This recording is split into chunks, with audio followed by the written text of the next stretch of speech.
Hello, this is Susie Newhan, and this is the one about optimization of economic functions. So, just a very quick reminder of the kinds of things we've been doing with differentiation. We have found that differentiation allows us to find the marginal cost function or the gradient function, because marginal change is the same as gradient. And we've been learning how to differentiate. So let's differentiate this cost function. We're going to differentiate with respect to Q. And what does that differentiate to? Well, the constants always go away in differentiation. And so we're going to multiply by the power and reduce the power by 1. So it turns out that the marginal cost function is 30Q. And we've been doing things like finding what the marginal cost is at a particular level. And when Q is 2, we can see that marginal cost equals 30 times 2, so wherever there's a Q, we now insert 2, so marginal cost is 60 at that point. But now we're going to turn it around a little bit, because we can also use differentiation to find the point on the curve where the gradient or the marginal change is a particular value, and that's going to be really important to us in this video. So supposing we start with a cost function. Total cost function is that, and we might want to interrogate it and find, okay, well, at what value of Q, what level of output is marginal cost equal to a particular value? So we're turning it around now. So let's first of all find the marginal cost function. So let's differentiate with respect to Q. The constant goes away, that goes to Q, and 4. Q.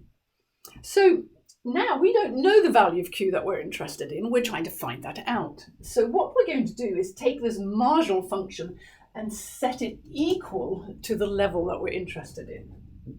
So 50 plus 4Q must equal 110 in this question. So hopefully you can see that we can solve for Q and find the level of Q where marginal change is a particular level.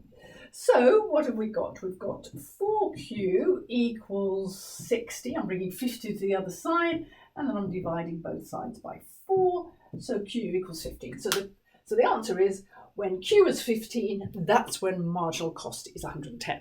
So just one other quick one before we move on. We've now got a total revenue. So let's differentiate revenue to find marginal revenue. And that's 120 minus 6Q. And we're interested in the point where marginal revenue is 90. So we're going to set this function equal to 90. We've got a negative Q. We don't like negative Q, so we're going to take it to the other side. Equals 90 plus 6Q. And we're going to bring 90 over to this side, which always means changing the sign. So we've got 30 equals 6Q, which tells us then that Q equals 30 divided by 6, which is, slight failure there, 5, 6 5 30. So the answer is Q is 5 when marginal revenue is 90. Okay, so as I said, this is quite important. Let's look at this. We've been learning how to find gradients, and we've learned, haven't we, that gradient is the change in y over the change in x. So here's a particularly interesting point of a curve. Look, the top of a peak there. So the question is, what is a gradient at that point? Well, that shouldn't be any trouble, should it? We can write down the amount y changes and divide by the amount x changes. So let's try and do that. So the gradient will be, right, so let's take 2 points, say between Q equals 3 and Q equals 8. X equals 3 and X equals 8. And how much has Y changed between 3 and 8? Well, we notice it's actually a horizontal line, so it hasn't changed at all. And how much has X changed between 3 and 8? Well, it's 8 minus 3 over 5. But it doesn't actually matter what's on the bottom, because if a top of a fraction is equal to 0, the whole fraction is equal to 0. So it turns out that horizontal lines have a gradient of 0. So these points where maximum minimums occur are where the marginal change, or the gradient, is equal to 0. And they are of particular interest to us because they do represent maximum and minimums. And quite often in problem solving, you want to find the optimum point, maximum revenue, minimum cost, maximum profit.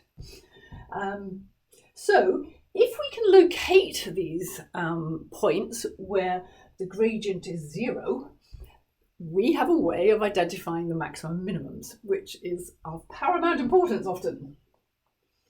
So just a reminder, these peaks and troughs, the high points, the low points, are the points where the marginal change or the gradient is equal to 0. They are called minimum maximum points, but they're also often called stationary points or turning points. So just a note there, this may not be the maximum point of the whole function, because quite often functions have got to infinity, but they are local maximums, and these are the things we're interested in. So how do we find these points? Our maximums and minimums, points with a gradient equal to 0? Well, it's easy. What we're going to do first, we're going to follow just these 3 steps. We're going to differentiate, because that gives us the gradient function, will give us the gradient at any point. We're then going to set this derivative, this result of differentiation, equal to 0, because as we've said, we are interested in the points where the gradient is equal to 0. We're interested in the points where the gradient is horizontal, because those are the maximum minimum points, and generally they're the most important points of a curve. So we're going to set the derivative equal to 0. You're going to hear a lot about that. And then by solving the formula we get, or the equation we get, we can find the value of Q where the maximum minimum occurs. From an economist's point of view, we differentiate to find marginal function. We set the marginal function equal to 0. This is exactly the same as the last slide. It's just couched in economic terms. And then by solving, we can find the value of Q. So this is a really important step forward in our understanding of calculus. So for instance, here's a revenue function. Now, if you were running a company, you might be interested in how many you should sell to get maximum revenue. I should think so. So find the level of Q that maximizes revenue. So here we are, going to use our new skill. I'm going to differentiate it to find the marginal revenue. So marginal revenue is, I'm differentiating revenue with respect to quantity. Doesn't matter which one we call it. So what do we get if we differentiate this? We get 240 minus 6Q, and the constant on the end goes away. So now we are interested where this function is actually equal to 0, because that's going to tell us the maximum minimum point, hopefully the maximum. So let's set it equal to 0. All right, we've got negative Q's. We don't like negative Q's, so let's quickly tuck them on the other side. Divide both sides by 6. 6 fours, 40 equals Q. So it turns out that the maximum revenue will occur when we sell or manufacture 40. So that's the level we're really interested in operating at.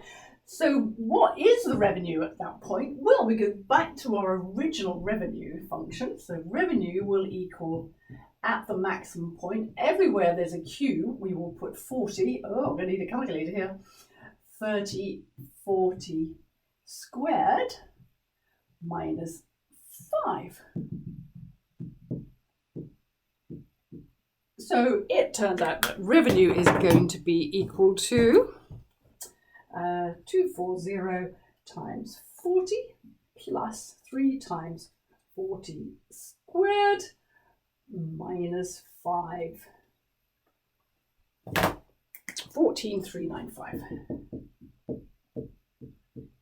So imagine going into your boss's office and saying, all right, I think we should sell at this level.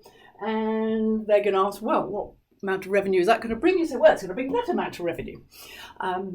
You can see how that would have application.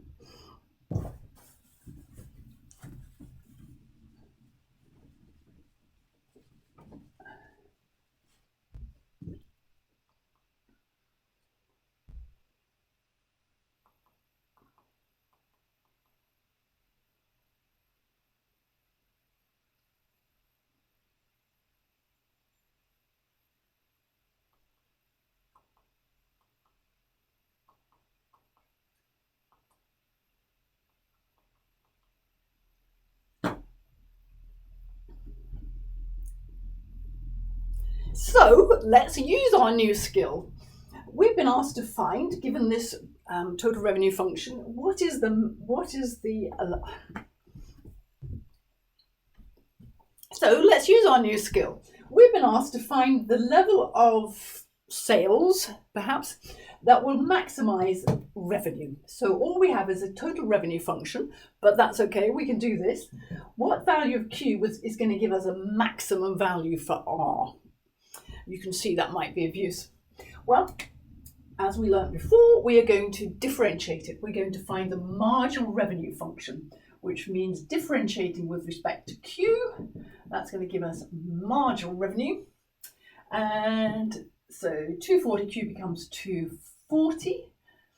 3Q squared becomes 6Q, and the 5 disappears.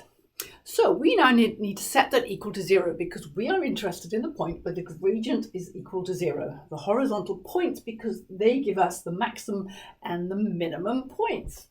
So let's set this equal to 0. Okay, we've got a negative Q, we don't like that, so let's tuck it over to the other side.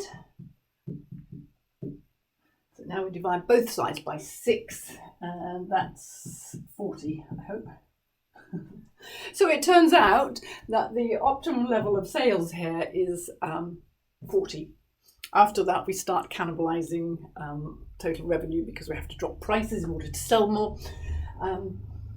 All right, so the next question is, so what is that maximum revenue?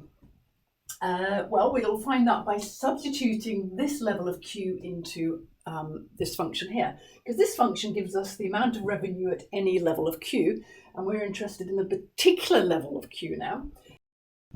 So let's just summarize where we've got to so far with differentiation. We have found that by differentiating, we can find the gradient or the marginal change at any point on a function.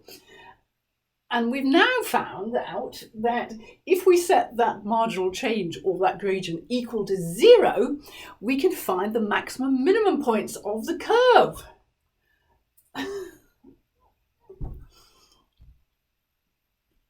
So just a little bit of notation here. This process of setting the first derivative equal to 0 in order to find the maximum minimum points is called the first order condition. It's not a maximum or minimum unless it has that first order condition of the differential being equal to 0.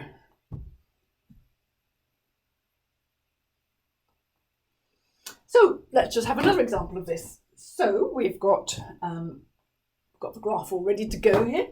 So total cost function, can we find the level of Q that minimizes cost? You can see that that one might be quite a useful objective, to minimize cost. So we're going to differentiate cost, which we could also write as marginal cost, MC, and that differentiates to 4Q minus 15. So we're going to use that first order condition, set it equal to 0 to find the maximum or minimum point. So here's our setting it equal to 0.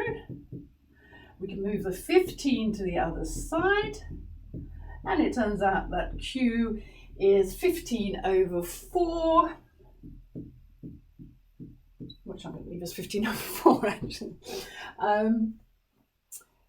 All right, so that gives us the maximum value. Is that agreeing with us there? Yes, it certainly is, because 4, it's almost 4. It's not quite 4, but it's almost 4 there.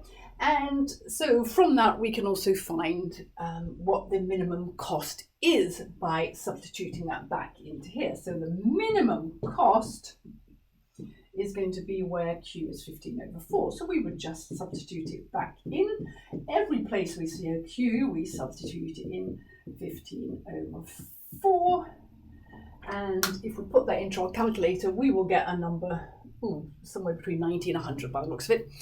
But I won't take the time to do that.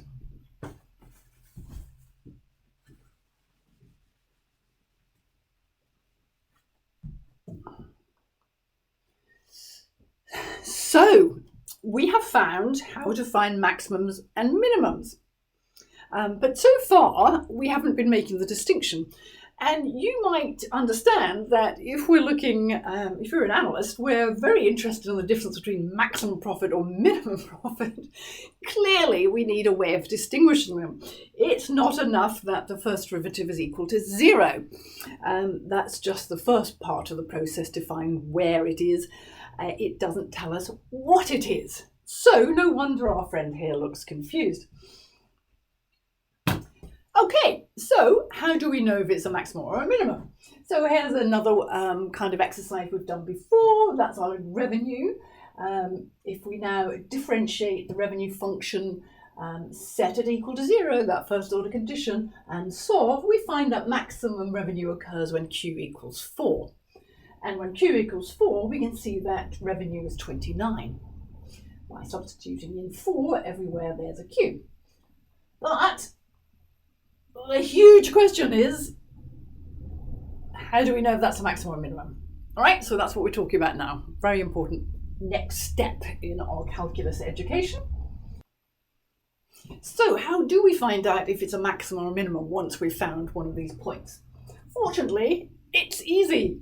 We're going to find the second derivative. Now, we haven't talked about the second derivative yet, but the first derivative tells us about the rate of change, because it's really the gradient, the rate of change. The second derivative tells us about the rate of change of the rate of change, but much more on that later. So we're going to find the second derivative of this function. There's the first derivative. Differentiate again. Hopefully you can see we get -2. And then we do the following test. And here's the important test. If the second derivative is greater than 0, which means it's positive, then it's a minimum. And think of positive. Positive people smile a lot, don't they? And a smile looks like a minimum point on the graph. Whereas if the second derivative is negative, then it's a maximum. And think, what do negative people look like? They frown a lot, don't they? And a frown looks like a maximum on a graph. So this is how we remember. Positive people are smiley people, and negative people are frowny people. So we test the second derivative, and then that tells us whether it's a maximum or a minimum. So let's have a go at this. We have a revenue function. We've got a sneaky preview. We can see that the turning point we're going to find is indeed a maximum, but let's pretend we don't know that. So find the value of the value of Q that maximizes it. So we're going to find the marginal revenue function, or it's a lowercase q. So we can write it as that. If we wanted to differentiating this, we get 100 minus 20q. So how do we find the level of quantity that maximizes revenue? We set this equal to 0. We don't like negative q. Let's put it over to the other side. And then we find out that q is equal to 5 is a maximum or a minimum. We already know it's a maximum. So how do we find out that's a maximum or minimum? Well, we test the second derivative. So the first derivative is, q equals 5. Let's remember that. So the first derivative is that. The second derivative is minus 20. So negative people are frowny people, therefore we know it's a maximum, even if we didn't have the graph. Let's have a look at a quick cost function.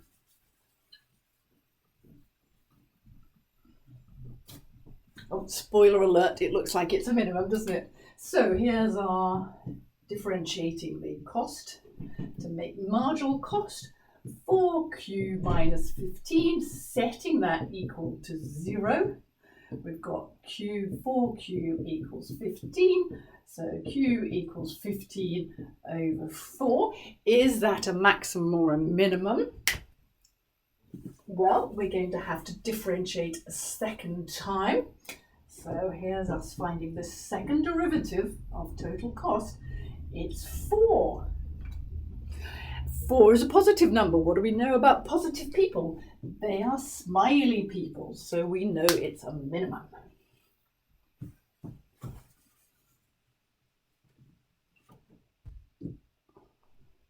So, a little bit more notation. We have minimums and maximums, and what is the proof that we have found a maximum? Well, we have the first order condition. This is what we call it's necessary but not sufficient.